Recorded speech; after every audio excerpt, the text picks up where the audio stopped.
The ocean is a place of silence, yet its silence is deceptive.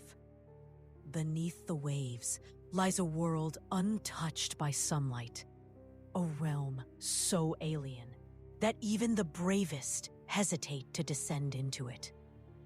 Imagine sinking deeper and deeper until the last rays of daylight fade into an endless midnight. Only the dim glow of your instruments, the echo of your own breathing, unrelenting pressure remind you that you are still alive. But what if, in that darkness, something ancient is waiting? Something that remembers a time before humanity. It begins, as all horrors do, with curiosity. A series of unexplained sonar readings first caught the attention of researchers. Strange, geometric shapes emerged in the scans, far too symmetrical to be natural rock formations. At first, scientists speculated about volcanic activity, coral structures, or even unusual tectonic shifts. But as the data was examined more closely, the truth became undeniable. These were not the chaotic patterns of nature. These were ruins. Massive pillars, collapsed arches, and stairways that led nowhere were glimpsed in blurry footage taken by remotely operated submersibles. They rose from the seafloor like the broken bones of a forgotten civilization. The ruins seemed impossibly old, older than any known city on Earth. But what terrified researchers the most wasn't what they could see. It was what they could hear. The sonar picked up strange reverberations, distant hums that seemed to pulse through the water with unnatural rhythm. Experienced divers who had ventured near described an unsettling phenomenon. The ocean itself seemed to whisper. At first, it was dismissed as the groaning of shifting tectonic plates or the eerie cries of deep-sea creatures. But those who heard it swore the whispers carried intention, fragments of words in a language no one could recognize, murmuring in the blackness. And then, the disappearances began. One team of divers, contracted to film the ruins, never resurfaced. Their equipment was later recovered, showing their descent into the murky depths. The footage cut abruptly to static, as though swallowed by something vast and unseen. There was no sign of the divers themselves. Authorities dismissed it as a tragic accident, an equipment failure, perhaps, or the divers succumbing to disorientation. But those who studied the footage noticed something unusual. Just before the static, a massive shadow passed over the ruins. It was neither fish nor whale, nor any sea creature known to man. It moved with purpose. It was watching. Whispers began to circulate in the scientific community. Some said the ruins were remnants of a city swallowed by the sea in a cataclysm so sudden, history itself had forgotten it. Others suggested something far darker, that the city had been deliberately drowned, entombed beneath the waves, to keep what was inside from ever reaching the surface again. And so the question remained, were these ruins a relic of human civilization, lost to time, or were they something else entirely? Something not of this world. The deeper you dive into the abyss, the less certain reality becomes. The crushing weight of water, the eerie stillness, the unnatural quiet. It gnaws at the mind. Divers often describe the sensation of being watched, of something moving just beyond the light. Scientists dismiss this as a byproduct of isolation, of human psychology under extreme pressure. But what if the feeling isn't imagined? What if something is truly waiting in the dark, watching and whispering? The ruins are not merely structures. They are stories written in stone. Colossal carvings still cling to the walls. Strange symbols, eroded but still visible, resembling no language ever cataloged. Some are circular, like spirals descending into infinity. Others jagged and sharp, resembling teeth or claws. To look at them too long is to feel a strange unease, as though they are not merely symbols, but warnings. One recovered artifact, a fragment of stone etched with spirals, was brought to the surface.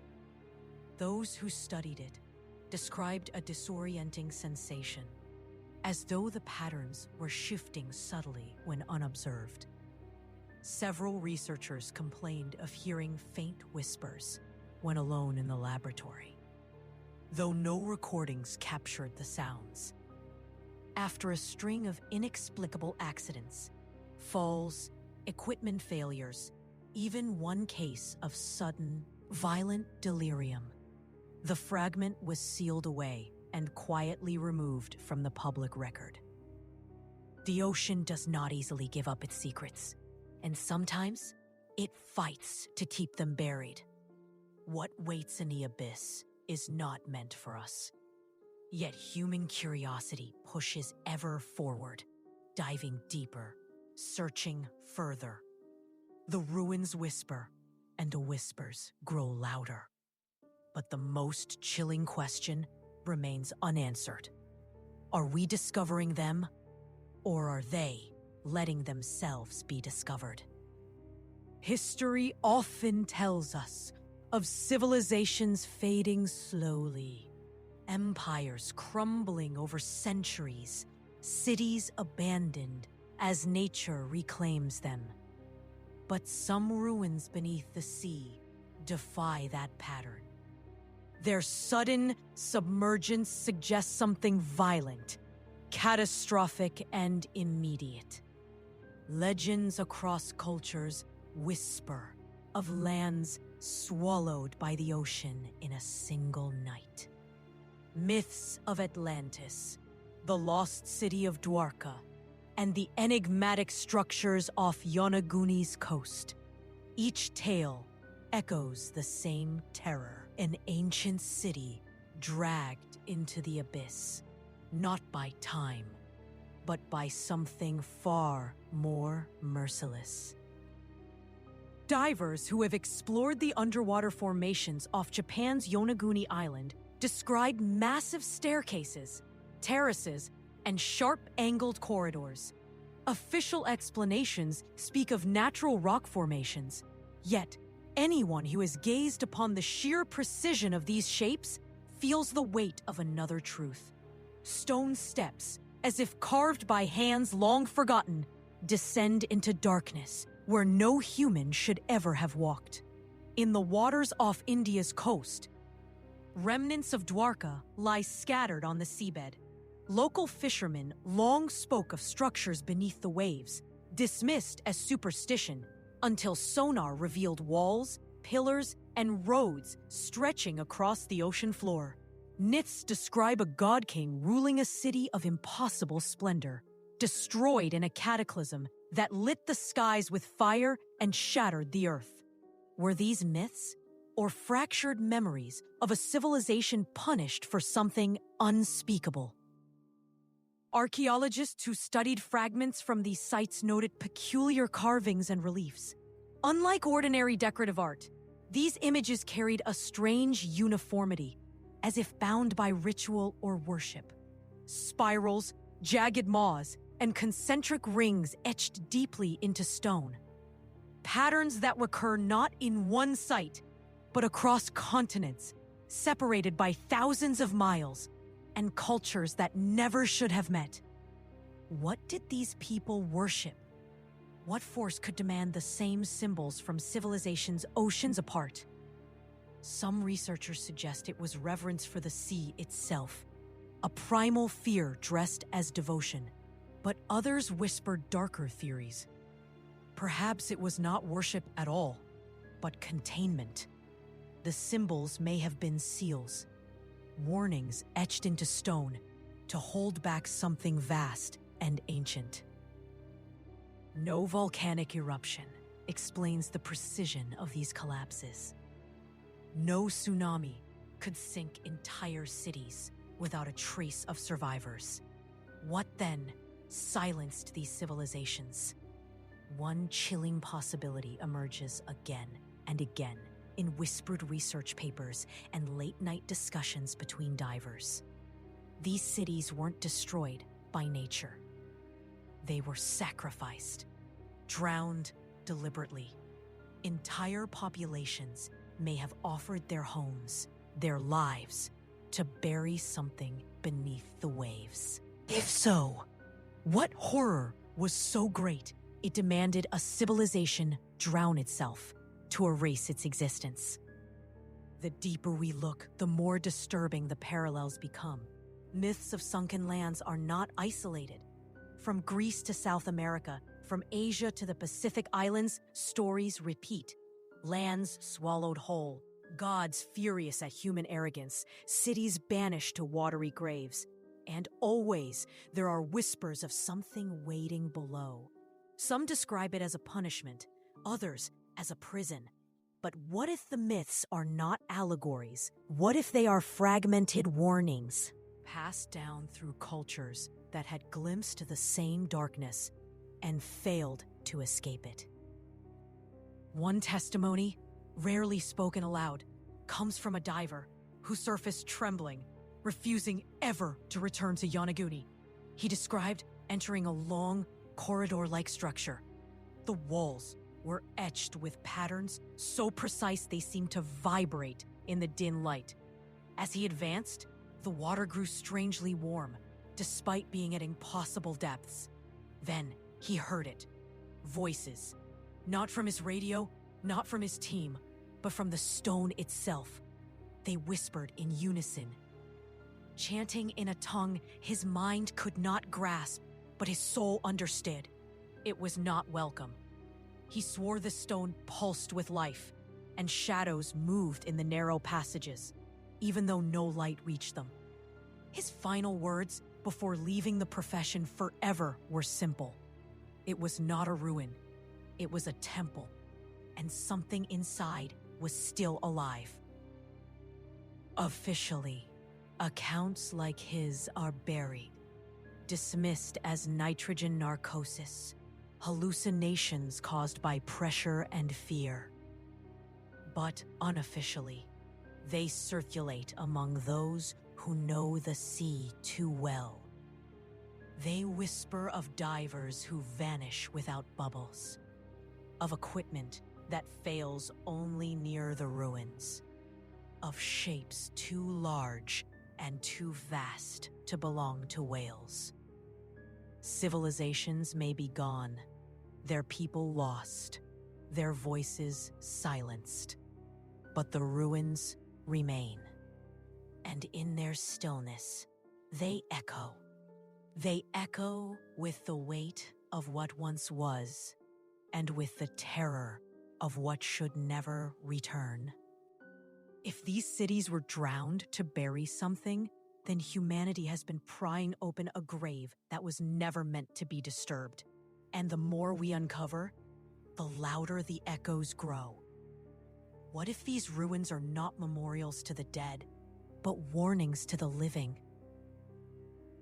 Every ruin tells a story, but these ruins tell it in ways that defy science.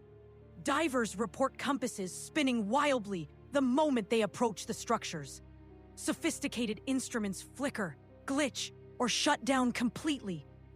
Electromagnetic readings spike in erratic bursts, stronger than anything naturally produced beneath the sea. Submarines lose contact with the surface without warning, as though the ocean swallows signals whole. It is as if the ruins themselves distort reality, bending the laws of nature to keep intruders away. The ocean is filled with sound. Whale songs, tectonic rumbles, the steady churn of currents. Yet near these ruins, researchers have recorded something altogether unnatural. Rhythmic pulses, low hums, and metallic groans reverberate from the stone. Some describe it as chanting carried through the water.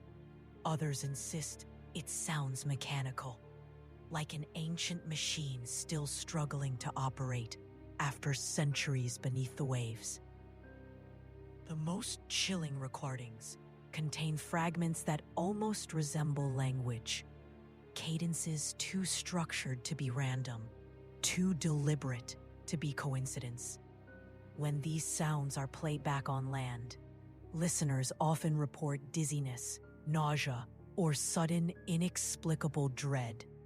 One technician refused to enter the lab again after claiming the sound spoke directly to her bones. Time itself behaves strangely around the ruins.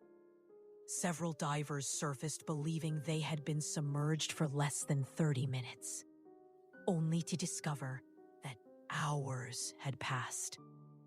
Their oxygen readings confirmed the truth. They had been underwater far longer than they remembered. Others described the opposite, spending what felt like hours exploring, only to find that barely 10 minutes had passed on the surface. This distortion of time, whether psychological or something more, corrodes the mind. More than one diver has been driven into a state of confusion so deep they refuse to remove their masks, insisting they were still down there. Among the strangest finds was a relic recovered from the ruins near Dwarka, a black stone tablet carved with markings so precise they resemble modern laser etchings. The artifact emitted faint electromagnetic radiation, enough to disrupt nearby electronics. Tests revealed it was composed of minerals not native to the region, arranged in a crystalline lattice too advanced for the era it supposedly came from. The tablet was quietly transferred to a private facility, but rumors spread among the research team. Several reported unsettling dreams in the weeks after handling it. Visions of drowning, endless staircases, and voices chanting from the dark. One diver claimed he woke with seawater in his lungs, though doctors found no physical explanation. Psychological strain is common in deep-sea exploration, but what divers report near these ruins is different. They describe an overwhelming sense of presence, as though unseen eyes are fixed upon them. Panic attacks strike even the most seasoned professionals. One account speaks of a diver who froze in place, his eyes wide with terror. Through his radio, he whispered, "It's right in front of me." His partner, only meters away, saw nothing but open water. Moments later, his lines snapped violently, as if yanked by something immense. His body was never recovered. Perhaps the most unsettling phenomenon of all is the silence. In certain parts of the ruins, all sound ceases. No currents, no distant wails, not even the faint crackle of water against stone. Divers describe these zones as dead pockets, places where the ocean itself seems to hold its breath. In these silences, some report hearing something else, breathing. Not their own, not their equipment, but the deep, resonant exhale of something vast, somewhere in the dark. In the late 1980s, a small research submarine vanished while surveying structures near Yonaguni. It sent out a final garbled transmission. Movement. Impossible. It sees us. before all contact was lost. Months later, pieces of the submersible were found scattered across the seabed. The metal was twisted, not by pressure, but by force, warped as though gripped by something with unimaginable strength. The official report listed catastrophic equipment failure. But those who saw the wreckage knew better. Something had reached out from the dark. Taken together, these phenomena paint a chilling picture. The ruins are not lifeless remnants of the past. They pulse with activity, with forces unmeasured and perhaps immeasurable. If they are relics of an ancient civilization, then that civilization may have tapped into something far beyond their control. If they are not human at all, then we are trespassers in a domain that does not belong to us. And perhaps the whispers we hear are not echoes of history, but warnings. Up until now, the ruins could be dismissed as strange, perhaps even misunderstood. Science offered fragile explanations: hallucinations, pressure sickness, equipment failure. But patterns emerged, undeniable and terrifying. Too many accidents, too many vanishings, too many survivors whispering the same things. It was no longer just curiosity. It was danger. And the danger was not random. It was deliberate. Among the scattered notes of a lost expedition was a final log entry recovered from a waterproof recorder. The diver's voice trembled, distorted by static, but his words were clear enough. It's not ruins. It's a prison. They built it to keep something inside, and we opened it. The shadows move with thought, and the water listens. I can hear them, whispering my name. Minutes later, the log ended abruptly. No body was ever found. The recorder had been wedged between two collapsed stones, as though hidden deliberately.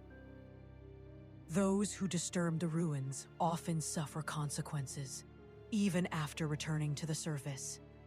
Researchers fall ill with inexplicable fevers. Equipment malfunctions plague expeditions. Entire ships encounter sudden storms that seem to appear from nothing. One vessel, tasked with transporting artifacts, never reached its port. When wreckage washed ashore weeks later, the hull was scorched from within, though no fire had been reported. Survivors? None. Witnesses claimed they saw unnatural lights dancing above the sea on the night it vanished. Like silent lightning without clouds, the ocean takes back what is stolen. Perhaps the most disturbing detail is how the whispers do not remain below. Divers report hearing them weeks after surfacing, soft murmurs in empty rooms, their names whispered in the dark as they fall asleep. One researcher, unable to bear it, destroyed every recording she had taken from the ruins. Yet the voices did not stop. In her final letter, she wrote, "It is not the ocean speaking, it is what the ocean keeps." Stranger still are the sightings, glimpses of figures moving where they should not. A diver exploring an ancient stairway swore he saw a man ahead of him, walking calmly without gear, disappearing into the stone wall.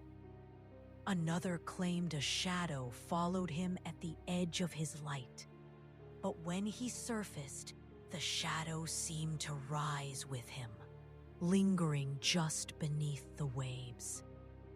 These are not hallucinations shared by one mind, but by many. The ruins do not just haunt, they intrude. The most chilling hypothesis among scholars is that the ruins were never truly cities at all. They were fortresses, massive stone chambers not built for living, but for sealing. Every spiral carved into the walls, every jagged mark was not decoration, but restraint. If true, then humanity is not rediscovering the past.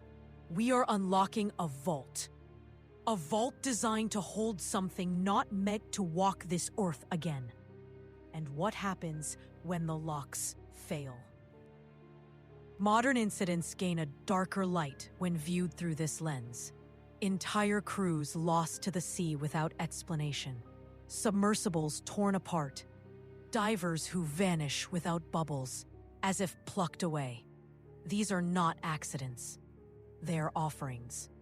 The curse is not passive. It is hungry. It does not wait to be discovered. It reaches out to claim those who dare trespass. Each disappearance, each accident, may not be random tragedy, but deliberate consequence. If the ruins were built as prisons, then we must ask, what was imprisoned? Some whisper of gods cast down into the sea, bound in chains of stone.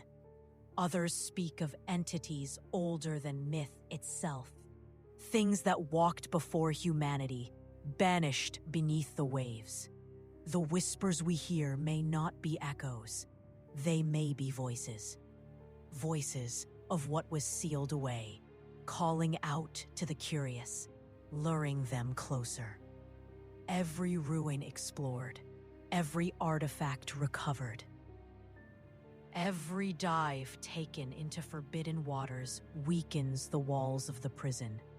And if the walls fall completely, what rises may not let us return to the surface. Every fragment recovered from the ruins, every blurred image from the depths carries the same truth. These places were never meant to be found. Yet we insist on prying them open, dragging their secrets into the light. But knowledge has a cost. And some knowledge does not merely inform, it consumes. The ruins are not passive remnants. They respond. The more we look, the louder they whisper. The more we touch, the closer they come. Generations after a diver first descends, the influence lingers.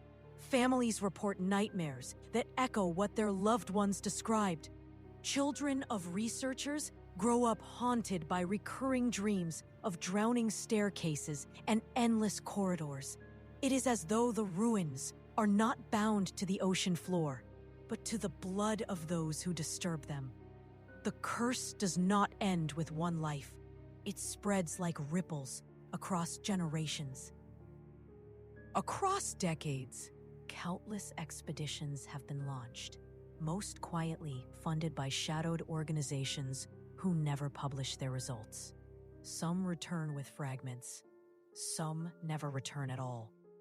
One particularly secretive dive in the early 2000s ended when the team surfaced pale, silent, and unwilling to speak. Their footage was locked away. A single crew member broke silence years later. He whispered only one sentence before refusing all further questions. We didn't explore it. It explored us. What terrifies researchers most is that the curse is not confined to the water. Objects brought to the surface carry something with them. Homes where artifacts are kept become restless places. Visitors speak of waking at night to the sound of dripping water where no leaks exist. Mirrors fog as though with deep sea condensation, and always, faintly, the sound of breathing in the dark.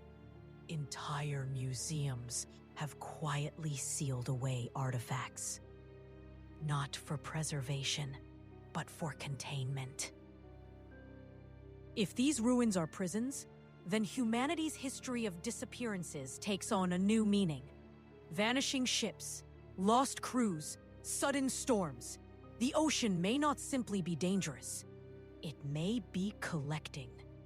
Perhaps the myths of sea monsters and cursed waters were never imagination, but distorted memories of encounters with the legacy of these ruins. Perhaps we have always brushed against the prison walls without knowing. Recent sonar scans reveal new anomalies, vast shifting cavities beneath the ruins, as though hollow chambers are stirring. Some researchers describe them as breathing spaces, opening and closing with rhythms too precise to be geological. If these chambers are weakening, if what was sealed is pressing against its walls, then every expedition has not been exploration, it has been provocation. The greatest horror is not what lies beneath the ocean now. It is the possibility that what was sealed once before is awakening again. Civilizations may have drowned themselves to bury it, and we, blind with curiosity, are tearing open the locks they died to keep closed. The whispers are not history. They are warnings, and we have mistaken them for echoes of the past. The legacy of the ruins is not in stone, not in artifacts, not even in myths. It is in the fear that spreads when you realize the deep is not empty. That the silence of the ocean is not peace, but suppression. We are not discovering ruins. We are disturbing graves. And what stirs inside them may not rest again. Some secrets sleep in the dark. Others wait. In the end, the ocean does not reveal its secrets through force, but through invitation. A final dive was launched, quietly and without publicity, into one of the deepest sections of the submerged ruins. The team was equipped with the latest technology, armored submersibles, and advanced communications. They expected silence, stone, and answers. What they found was movement. The sonar showed corridors stretching farther than any city could reach. Vast. Movement, or colors stretching farther than any city could reach. Spiraling chambers descending endlessly, and within them, shadows that shifted as though alive. As the submersibles pushed deeper, something changed. The water grew warmer. The currents turned irregular, flowing against natural law. Instruments flickered, lights dimmed, and every crew member reported the same sensation, that they were no longer descending into ruins, but into something vast and living. The walls themselves seemed to pulse. Ancient carvings glowed faintly in the floodlights, as though illuminated from within. And then, the whispers began. Not faint, not distant, but clear and overwhelming. Voices in unison, speaking in a tongue no human could translate, but every diver understood instinctively. They were not supposed to be there. On the surface, the mission control team listened as the transmissions grew unstable. Static. Fragments of speech, then silence. Before the signal vanished entirely, one final broadcast came through. It's opening. It's waking. Then, nothing. The ocean swallowed every trace. No wreckage was ever recovered. Weeks later, strange phenomena were reported along coasts thousands of miles apart. Fishermen spoke of dead zones in the water, areas where no fish swam, no birds flew overhead, where the sea lay unnaturally still. Others told of lights flickering deep beneath the waves, like cities glowing where none should exist. Whales and dolphins, creatures of instinct and deep memory, abandoned their usual migratory routes, fleeing violently from regions near the ruins. The ocean was changing, and it was not subtle. Those who studied the ruins or touched their artifacts began to vanish, not in grand disasters, but in small, chilling disappearances. A scientist gone from her locked apartment. A diver's empty wetsuit found neatly folded on the dock. A captain last seen staring out at the horizon, whispering to himself before stepping overboard. No bodies, no explanations, only absence. It was as if the sea had reached inland, reclaiming what belonged to it. The truth began to settle like a storm cloud. The ruins were never ruins at all. They were not abandoned, not forgotten. They were boundaries. A lattice of stone and sacrifice meant to bind something older than history itself. And those boundaries are failing. Every dive, every artifact, every disturbance has weakened the prison. The whispers are no longer confined to the abyss. They bleed into our world, growing louder, closer. There are stories now of sailors who claim to see colossal shapes moving just beneath the surface at night. Shapes that defy proportion, whose outlines vanish, then lights are shone upon them. One crew swore they saw an eye, vast, lidless, staring upward through miles of water. Whether imagination or truth, the fear is the same. What lies beneath the ruins is not merely a remnant of the past. It is a living presence, patient and hungry. And hunger, once awakened, does not sleep again. So we are left with a choice, to turn away or to keep digging. But know this, each expedition is not discovery, but invitation. Each artifact raised is not knowledge, but a crack in the seal. The ocean has kept this secret for millennia, drowning cities, silencing civilizations, feeding myths to keep us afraid. And yet, curiosity drives us forward, closer to something we may not be able to contain a second time. Some say the whispers are warnings, others say they are lures, but perhaps they are both. Because the deepest horror is not that something waits in the dark, it is that it already knows we are listening. The ruins whisper still, and the question that remains is not whether we will uncover them, but whether they will rise to uncover us.